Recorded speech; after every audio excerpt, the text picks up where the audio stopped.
할렐루야. 대림절 특별기도에 오신 여러분들을 사랑하며 환영합니다. 주님과 동행하는 그곳이 그 어디나 하늘나라입니다. 시간 주님을 바라보며 내 영혼이 은총 입어 함께 찬양하시겠습니다.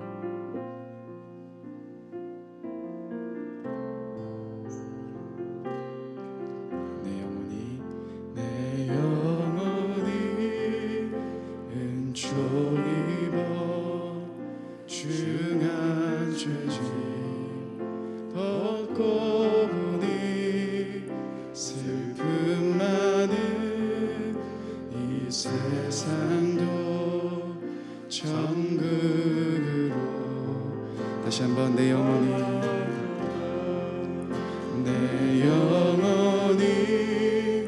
은총 입어 중한 죄짐 벗고 보니 슬픔 많은 이 세상도 천국으로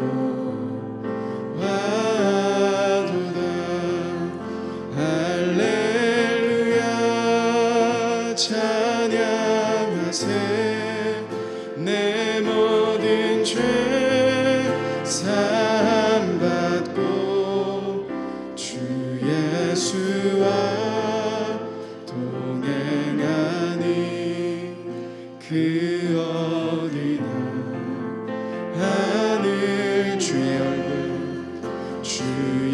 얼굴 뵙기 전에 멀리 뵈도 하늘나라 내 맘속에 이루어지니 날로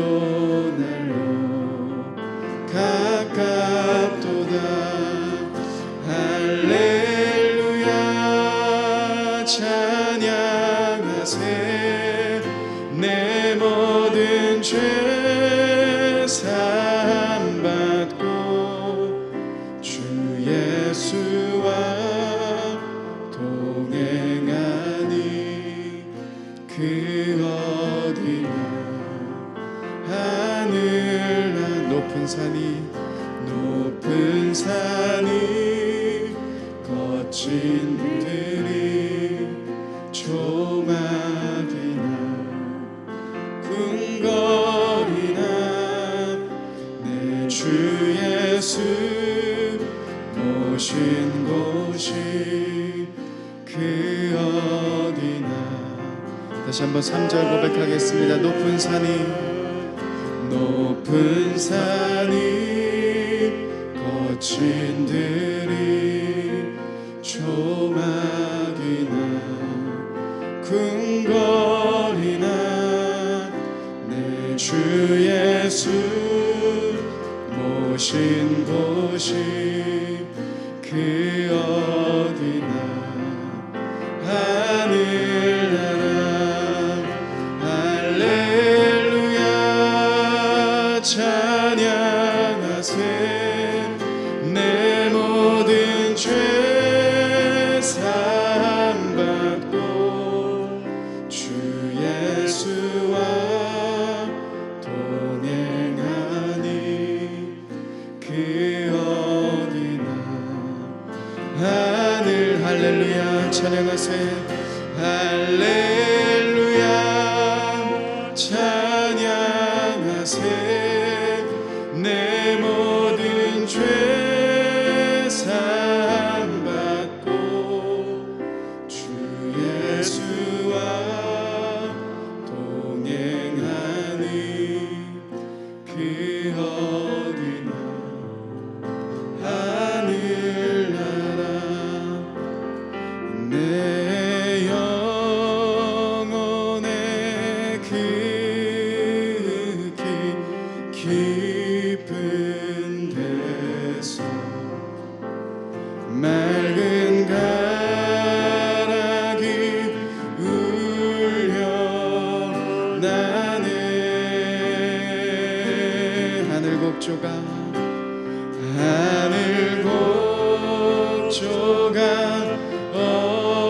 언제나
내 마음속에 솟아난 이 평안이 깊이 묻힌 보배로다.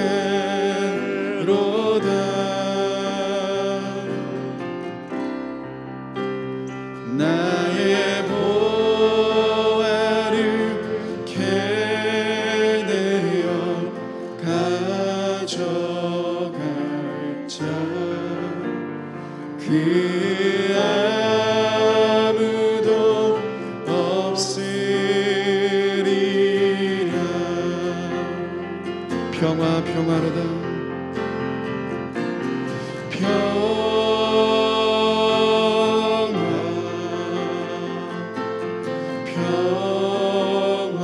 평화로다.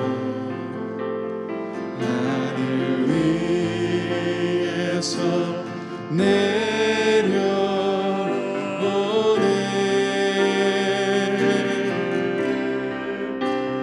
그 사랑의 물결이 영원토록 내 영혼을 덮으소. 우리 4절로 찬양하겠습니다. 이 땅 위에 험한 길 가는 동안, 이 땅 위에 험한 길 가는 동안 참된 평화가 어디 있나. 우리 모두 다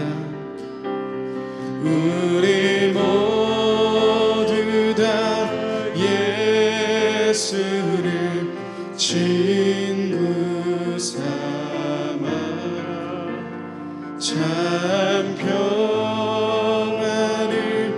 누리겠네.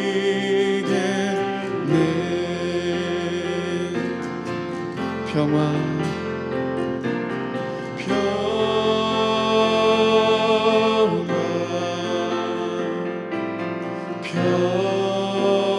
평화로다. 하늘 위에서 내려오네.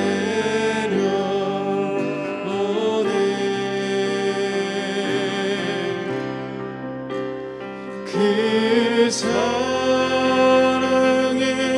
물결이 영원토록 내 영혼을 덮으소서. 평화로다.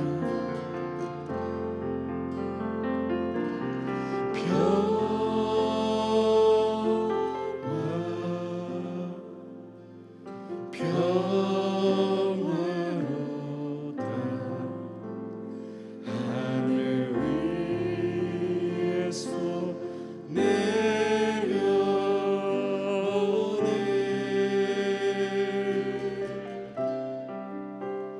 그 사랑의 물결이 영원토록 내 영혼을 덮으소서.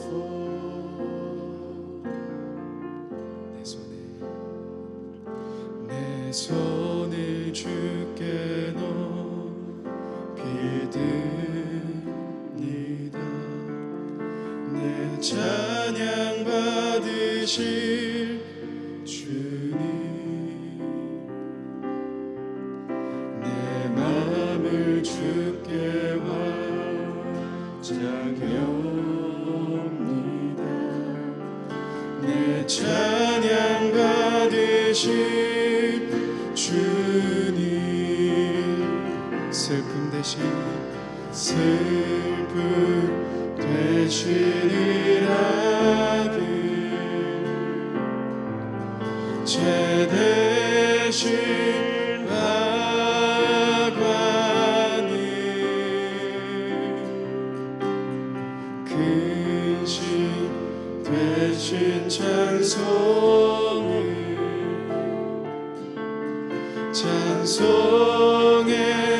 옷을 주셨네.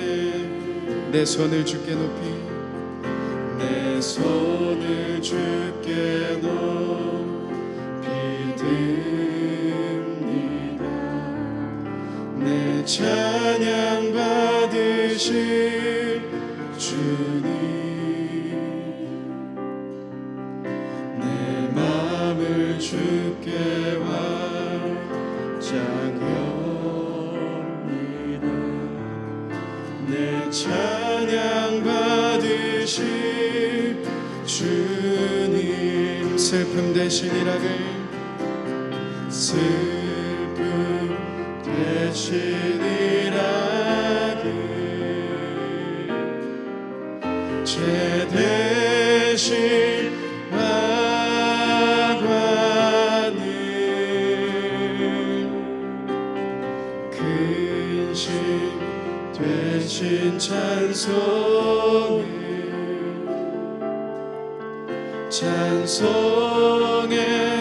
옷을 주셨 슬픔 대신 일하길 슬픔 대신 일하길 죄 대신 화관을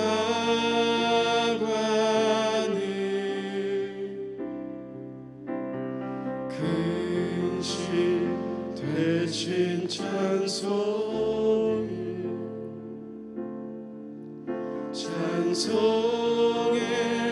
옷을 주셔. 우리 마지막으로 고백하겠습니다. 슬픔 대신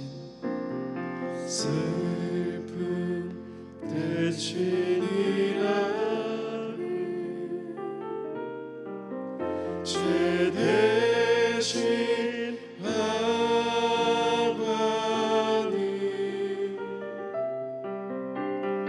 근심 대신 찬송의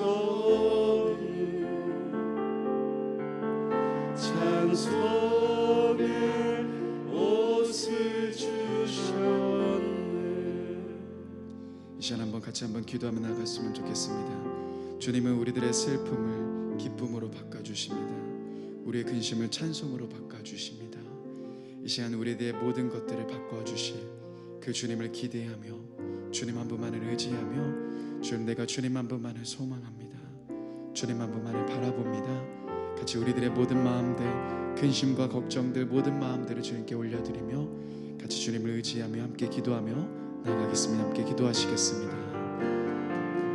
주님 우리들의 모든 마음들을 올려드립니다. 주님 우리들의 모든 성원을 우리들의 모든 마음들을 올려드립니다. 주님 우리 가운데 오소서.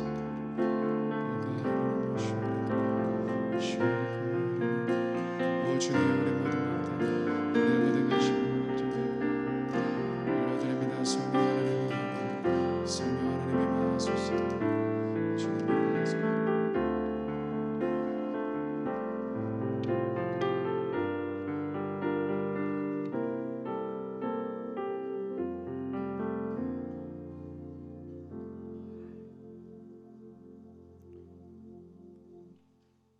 사랑과 은혜가 풍성하신 하나님 아버지, 지난밤도 저희들을 주님의 품 안에 지켜주시고 새 힘과 소망을 가지고 새날을 맞이하게 하시니 감사드립니다. 또 저희들의 첫 시간을 주님의 전에 나와서 예배드리게 하시니 더욱 감사드립니다. 2000여 년 유대 땅 베들레헴, 당시에 많은 사람들은 그들을 구원해 주실 메시아를 손꼽아 기다리고 있었습니다. 그러나 모든 사람이 메시아를 만난 것은 아니었습니다. 우리의 영혼이 예수 그리스도의 빛으로 충만하게 하셔서 죄와 어둠이 없이 깨끗하고 정결한 영혼이 되게 하여 주시옵소서. 하늘의 영광을 버리시고 낮고 천한 말 구유에 인간의 몸으로 오신 예수님을 영접하게 하여 주시옵소서. 주의 천사들이 잠자던 베들레헴을 일깨웠듯이 우리들을 깨워서 오실 주님을 준비하고 예비하게 하여 주시옵소서. 하나님의 말씀과 뜻을 바로 깨달아 사단의 유혹을 물리치게 하시며 주님이 보시기에 온전한 뜻을 이룰 수 있도록 인도하여 주시옵소서. 이 시간에도 상한 심령에는 위로와 평강이 넘치게 하여 주시며 육신이 연약한 성도에게는 육신의 강건함을 주셔서 우리가 속한 그곳에서 꼭 필요한 일꾼으로 세워 주시옵소서. 주어진 사명을 능히 감당할 수 있게 해주시고 우리들만 기쁜 절기가 아니라 우리의 주변의 이웃을 돌아보며 사랑에 넘치는 대림절이 되게 인도하여 주시옵소서. 우리나라를 사랑하시는 주님, 우리나라를 반석에 세워주셔서 이 세상을 어지럽히고 교회를 어지럽히는 그 악법을 만들려는 사단의 계략을 물리쳐 주시옵소서. 또한 코로나로 인해 긴 시간 어렵고 힘든 가운데 있습니다. 이 고통의 시기에 온전히 주님만 바라보게 하시고 영육간에 지친 삶을 주님의 은혜로 승리할 수 있도록 은총을 더하여 주시옵소서. 이 시간 단위에 세우신 도기민 목사님을 성령께서 강건하게 붙들어 주시며 이 시대 우리에게 꼭 필요한 말씀을 전하여 주시고 그 말씀이 우리 삶의 지표가 되어서 우리를 변화시켜 이 시대 복 있는 사람으로 살아가도록 인도하여 주시옵소서. 감사드리며 우리를 죄에서 구원하시려고 이 땅에 구주로 오신 예수 그리스도 이름으로 기도드립니다.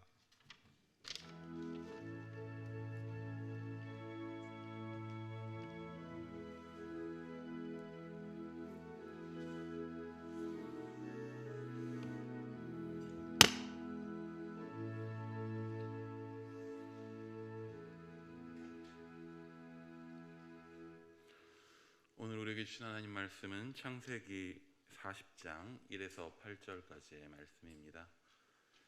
창세기 40장 1에서 8절까지의 말씀. 오늘 말씀은 우리 김가희 안수집사 이상은 권사의 딸인 일청년부 김경서 청년이 봉독해 올리도록 하겠습니다. 그 후에 애굽 왕의 술 맡은 자와 떡 굽는 자가 그들의 주인 애굽 왕에게 범죄한지라. 바로가 그 두 관원장 곧 술 맡은 관원장과 떡 굽는 관원장에게 노하여 그들의 친위 대장의 집안에 있는 옥에 가두니 곧 요셉이 갇힌 곳이라. 친위 대장이 요셉에게 그들을 수종하게 하매 요셉이 그들을 섬겼더라. 그들이 갇힌 지 여러 날이라. 옥에 갇힌 애굽 왕의 술 맡은 자와 떡 굽는 자 두 사람이 하룻밤에 꿈을 꾸니 각기 그 내용이 다르더라. 아침에 요셉이 들어가 보니 그들에게 근심의 빛이 있는지라. 요셉이 그 주인의 집에 자기와 함께 갇힌 바로의 신하들에게 묻되 어찌하여 오늘 당신의 얼굴에 근심의 빛이 있나이까. 그들이 이르되 우리가 꿈을 꾸었으나 이를 해석할 자가 없도다. 요셉이 그들에게 이르되 해석은 하나님께 있지 아니하나이까. 청하건대 내게 이루소서. 아멘. 아멘. 히브리서 4장 12절 말씀 우리 세 번 학가다 하도록 하겠습니다. 히브리서 4장 12절 말씀. 하나님의 말씀은 살아있고 활력이 있어 좌우의 날선 어떤 검보다도 예리하여 혼과 영과 및 관절과 골수를 찔러 쪼개기까지 하며 또 마음의 생각과 뜻을 판단하나니. 히브리서 4장 12절 말씀. 히브리서 4장 12절 말씀.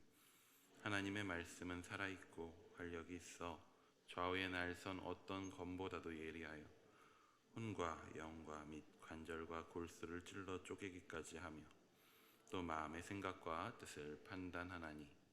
히브리서 4장 12절 말씀. 히브리서 4장 12절 말씀. 하나님의 말씀은 살아있고 활력이 있어 좌우의 날선 어떤 검보다도 예리하여 혼과 영과 및 관절과 골수를 찔러 쪼개기까지 하며 또 마음의 생각과 뜻을 판단하나니. 히브리서 4장 12절 말씀. 아멘. 이 자리에서 이렇게 많은 인원을 본 지가 너무 오랜만인 것 같습니다. 처음 부임하고 설교할 때 이후로 거의 처음이 아닐까 싶습니다. 참 많이 반갑습니다. 이렇게 함께 하니까. 우리 교회 청소년부의 이름은 이다요라고 하는 이름을 사용하고 있습니다. 이게 줄임말이죠.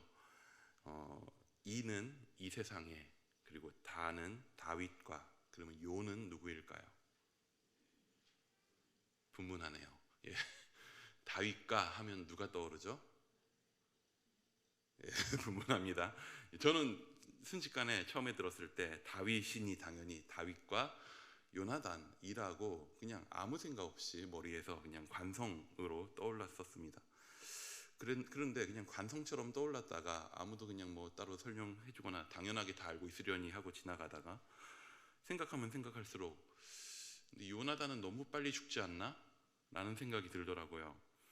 요나단이 분명 좋은 인물이긴 한데 그 이름을 딱 전면에 쓸 것 같지는 않아서 그냥 좀 궁금함이 들었습니다. 우리가 쉽게 나는 요나단처럼 되고 싶어 라고 하는 경우는 흔치는 않잖아요. 이게 주인공 느낌이 아니고 그 삶이 좋아는 보여도 그 한 번뿐인 내 삶을 뭔가 성경에 보면 남의 조연처럼 등장하는 그런 모습으로 살고 싶다라고 하는 그런 느낌을 주지는 않습니다. 그래서 애들한테 슬쩍 물어봤습니다.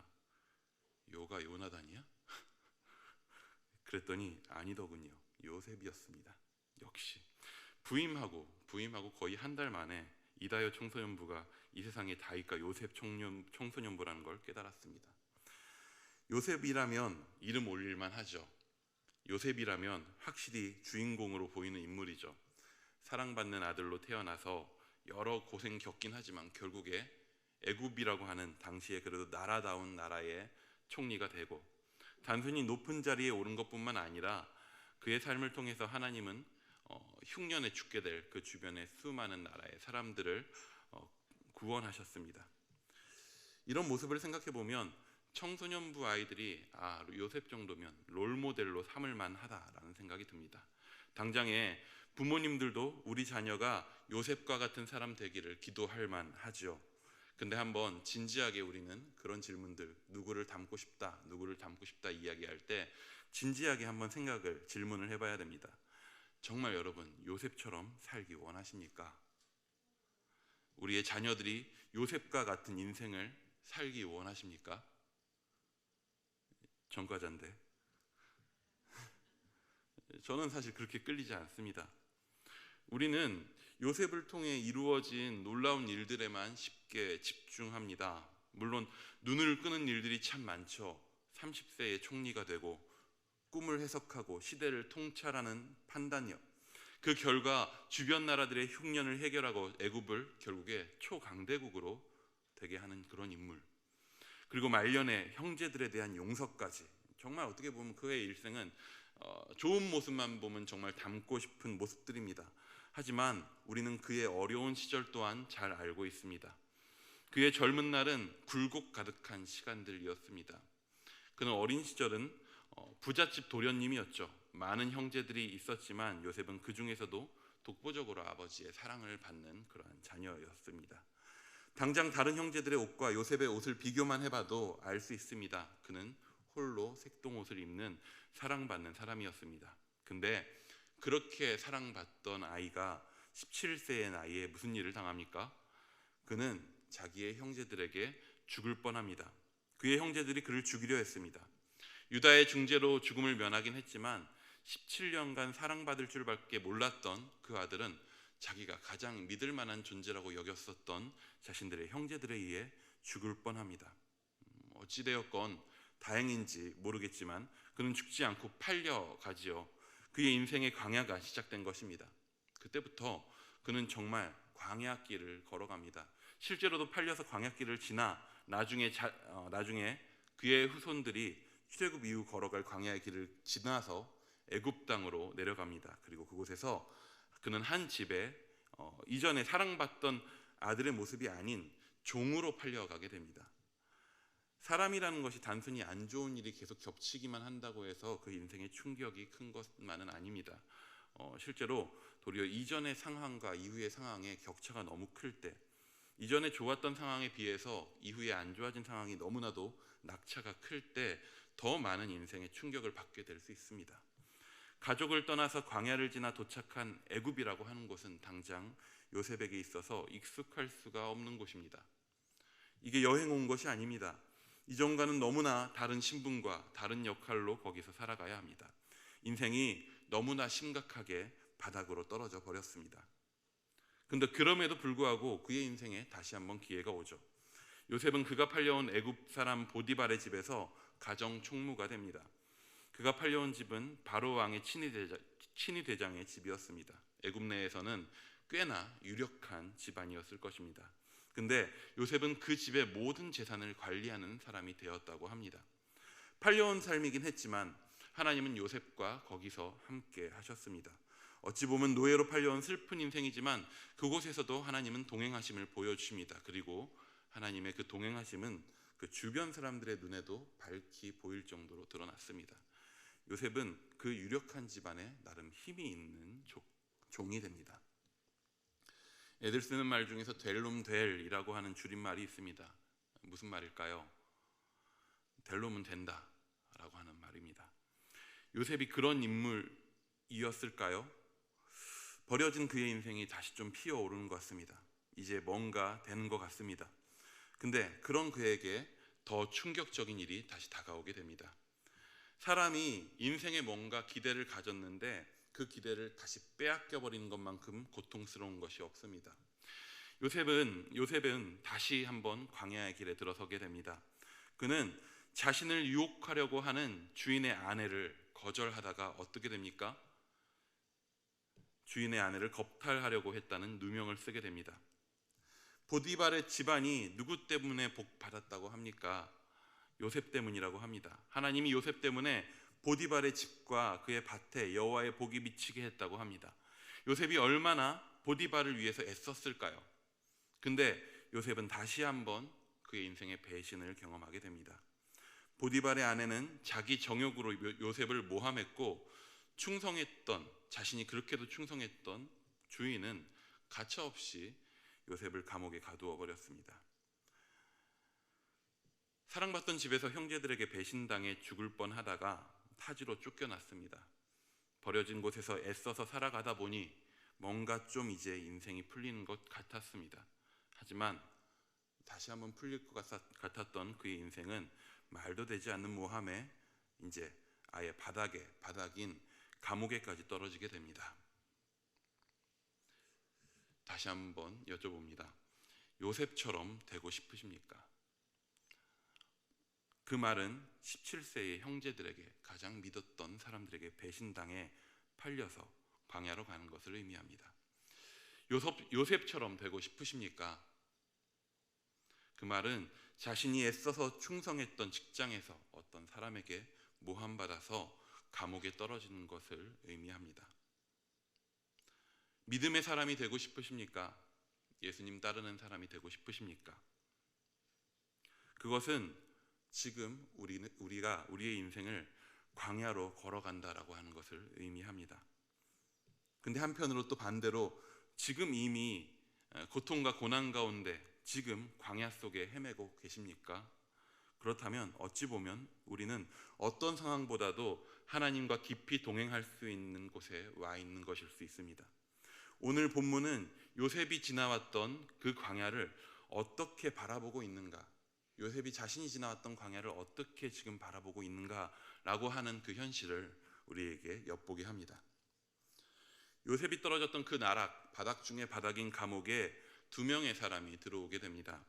그들은 바로 왕, 그러니까 그 애굽에서 가장 높은 바로라고 하는 왕의 관원들이었습니다. 한 사람은 바로의 술을 맡은 자였고 또 한 사람은 바로의 떡을 굽는 자였습니다. 왕의 최측근들이었죠. 근데 그들이 감옥에 갇힙니다. 그리고 갇힌 감옥에서 하룻밤 사이에 각각 꿈을 꾸게 되죠.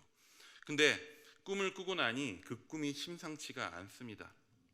그래서 꿈을 꾸고 일어난 그 두 사람의 얼굴이 막 근심으로 가득해졌습니다. 우리도 가끔씩 어떤 꿈을 꾸고 나가지고 불안하거나 걱정돼서 근심에 마음이 사로잡힐 때가 있죠. 그런 그들을 향해서 요셉이 다가갑니다. 그러고 보면 요셉은 참 부침성이 좋았던 사람인 것 같습니다. 요셉이 그들을 향해 다가가 이렇게 묻습니다. 무슨 일이십니까? 무슨 일이 있길래 그렇게 얼굴이 근심으로 가득하십니까? 그러자 그들이 대답했습니다. 우리 8절의 말씀을 한번 같이 읽어보기 원합니다. 오늘 본문 8절의 말씀입니다. 시작. 그들이 그에게 이르되 우리가 꿈을 꾸었으나 이를 해석할 자가 없도다. 요셉이 그들에게 이르되 해석은 하나님께 있지 아니하나이까? 청하건대 내게 이르소서. 전 여기 나온 요셉의 답변이 정말 놀라운 답변이라고 생각합니다. 우리가 요셉 이야기할 때 참 많이 이야기하는 것이 꿈입니다. 꿈꾸는 사람, 꿈의 사람 요셉이라고 이야기하죠. 그리고 그런 말들을 하는 안에는 요셉이 자기 인생에 대한 하나님이 주신 꿈을 품고 비전을 이루어가며 잘 성장해 나간 사람인 것 같은 그러한 인상을 담고 있습니다. 하지만 우리가 아는 요셉의 인생은요, 단순히 보면 그 꿈과 전혀 상관없는 인생으로 흘러가는 모습을 봅니다. 솔직히 말하면 요셉은 꿈 때문에 성공한 인생이었다기보다는 꿈 때문에 완전히 망해버린 인생이었죠. 어린 시절 그에게 주어졌던 꿈이 뭐였습니까?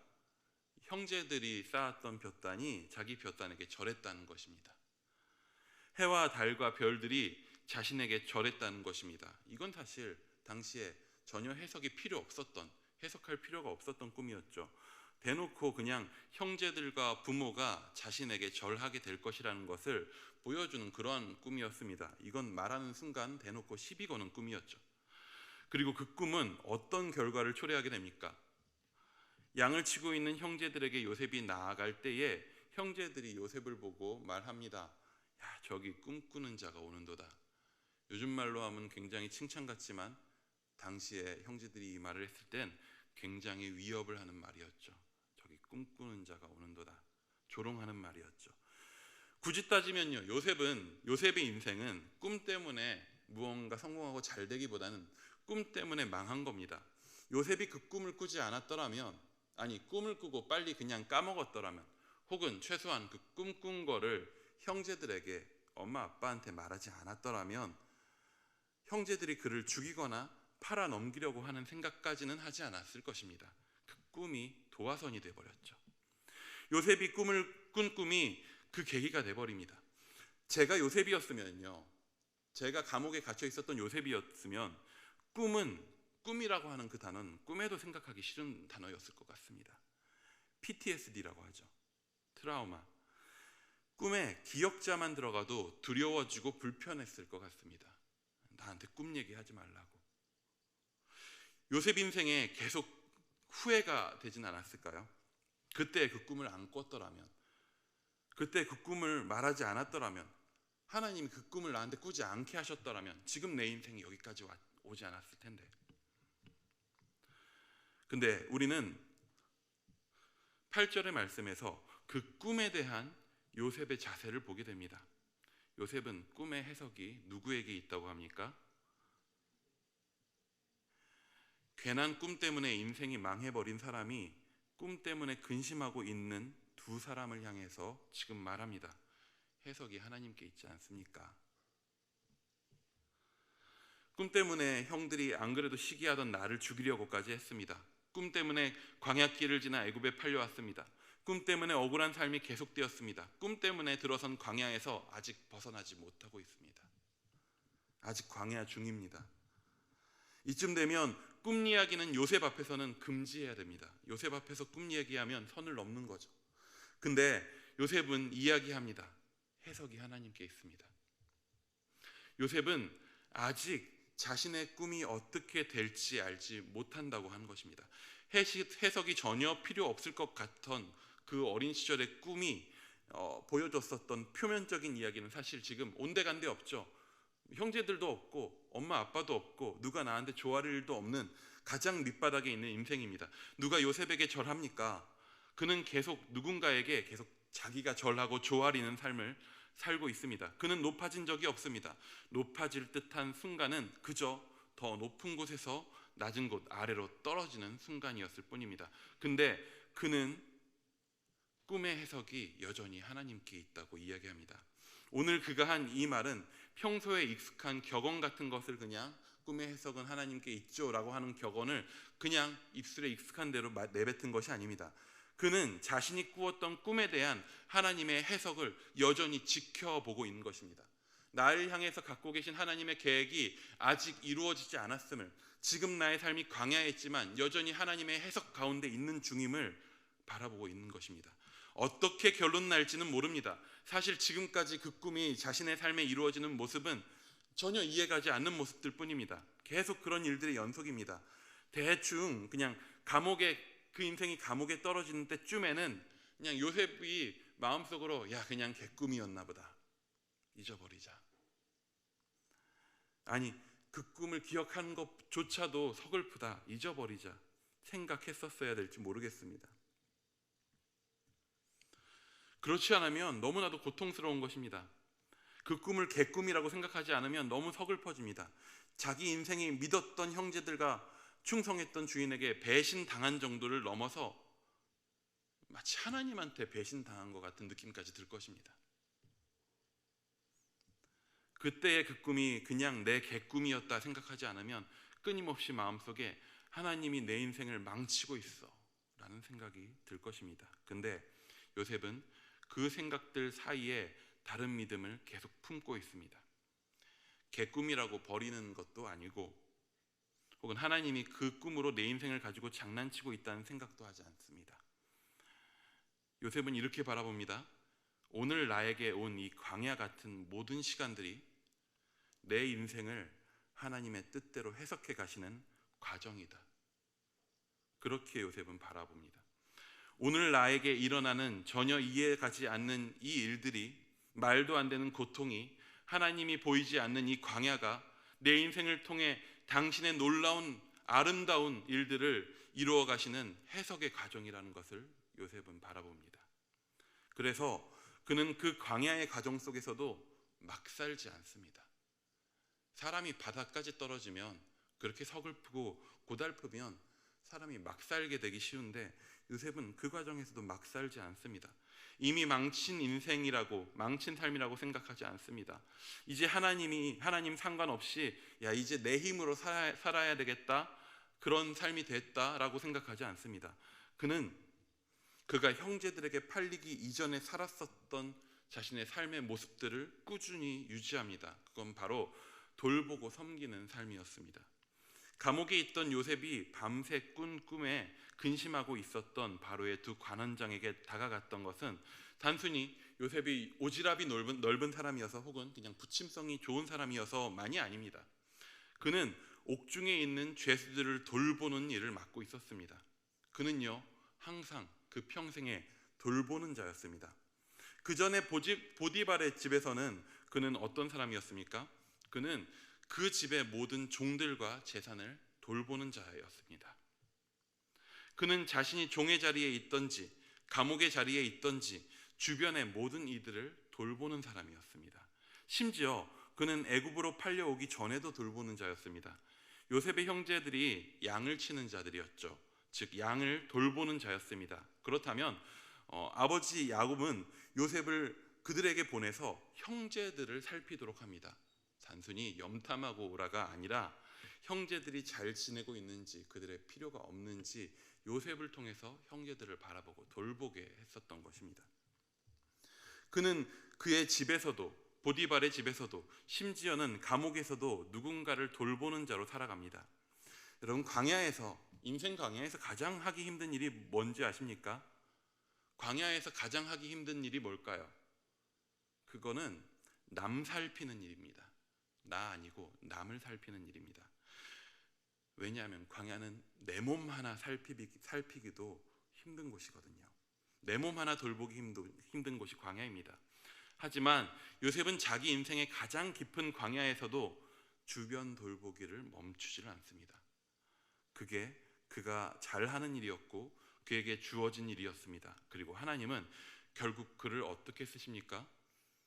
흉년 속에서 애굽을 비롯한 그 주변의 모든 국가들의 생명들을 돌보는 일을 하게 하십니다. 요셉은 자신의 인생 광야를 하나님이 해석해 가시는 장소로 보았습니다. 그 자리의 상황과 상관없이 그 모든 순간이 하나님이 나의 삶을 지금 만들어 가시는, 해석해 가시는 장소라고 바라보았습니다. 어떤 이해가 가지 않는 상황 속에서도 그는 하나님의 인도하시는 손길이 자신을 여전히 버리지 않음을 신뢰합니다. 요셉이 어떻게 광야에서도 누군가를 돌보는 자일 수 있었을까요? 그는 비고 빈 광야에서도 하나님의 돌보심 안에서 살아갈 수 있었습니다. 하나님의 손이 나를 놓지 않으시고 해석해 가시니까 하나님의 손은 여전히 나에게 있는 것이죠. 나를 돌보시는 것이죠. 그는 그 고통스러운 과정들 속에서도 하나님의 돌보심 가운데 살아갔고, 그래서 그는 자신의 삶 가운데 부어지는 그 돌보심을 자기의 삶을 통해서 누군가에게 나눠줄 수 있었습니다. 하나님의 돌보심이 요셉을 통한 돌봄이 되어 그 주변의 모든 것들을, 모든 사람들을 풍성하게 만들어간 것입니다. 혹시 여러분 광야 가운데 계십니까? 오랜 기간 끝나지 않은 코로나19의 상황은 우리 중에 누구도 광야의 삶을 피하고 있다라고 말하기 어렵게 만들었습니다. 우리의 모든 삶이 지금 광야지요. 또 한 번의 더 격한 광야가 올까 두려운 상황들이 또 보여집니다. 코로나뿐입니까? 사실 우리의 삶은 광야로 가득합니다. 문제로 가득하고 어려움으로 가득하고 고통으로 가득합니다.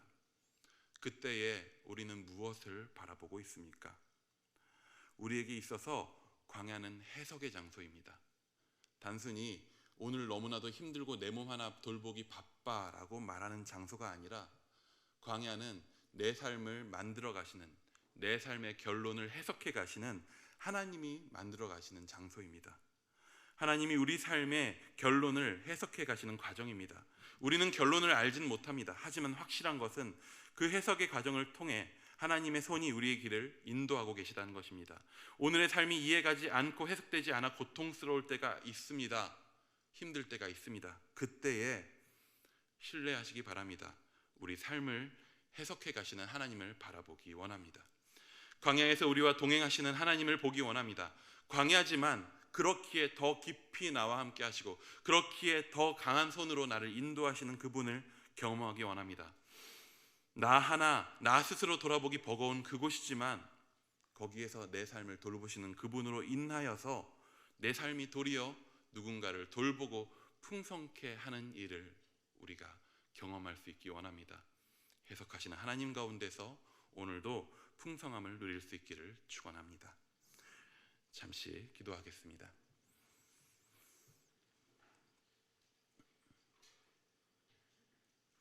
주님, 우리의 삶의 모든 해석이 하나님께 있음을 고백합니다. 오늘 고통스러울지라도, 오늘 광야일지라도, 내 몸 하나 내가 추스리기 고통스러운 그곳에서도 내 힘이 아니라 주께서 나의 삶을 인도하시고 해석해 가심을 우리가 소망하며 바라봅니다. 그렇기에 주여, 주님의 손길 가운데서 우리가 두려워하지 않고 그 광야에서 주와 동행하게 하여 주시옵소서. 주와 동행하기에 그 손길 가운데서 또한 누군가를 돌보는 자가 되게 하여 주시옵소서. 나 하나가 아닌 누군가를 돌보며 우리의 인생길 인도하시는, 광야의 길을 인도하시는 하나님을 바라보며 함께 가자고 누군가에게 손 내밀며 그렇게 주 안에서 풍성하게 살아갈 수 있는 우리 인생 될 수 있도록 주여 항상 붙들어 주시옵소서. 고통 가운데 있는 이들 가운데 찾아가셔서 내가 너와 함께 하고 있다고, 내가 너의 인생을 인도하고 있다고 말씀하여 주시옵소서. 고통 가운데 있음에도 불구하고 소망함으로 도리어 더욱 주와 동행하는 자들 되게 하여 주시옵소서. 함께 하여 주실 줄 믿사오며 살아계신 예수님의 이름으로 기도드립니다. 아멘.